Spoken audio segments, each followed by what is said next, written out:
Es gibt Paare, die ihre Nonstop-Liebe auf Instagram zelebrieren. Und es gibt Jennifer Aniston und Justin Theroux. Über die Ehe des Hollywood-Pärchens ist nur sehr wenig bekannt. Dementsprechend sind auch private Schnappschüsse eine echte Seltenheit.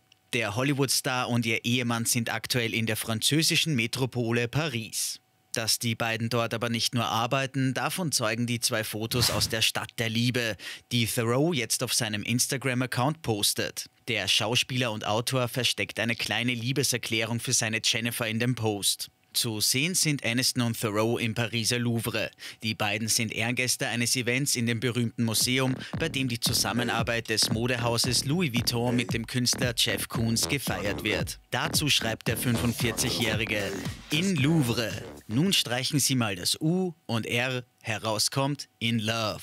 Ein ganz schön romantisches Wortspiel. Und Theroux legt mit einem zweiten Foto nochmal nach. Der nächtliche Schnappschuss zeigt das prominente Pärchen Hand in Hand bei Vollmond auf dem Place Vendôme. Hoffentlich dürfen wir uns schon bald über ein neues Foto der beiden freuen. Von so viel Liebe können wir gar nicht genug bekommen.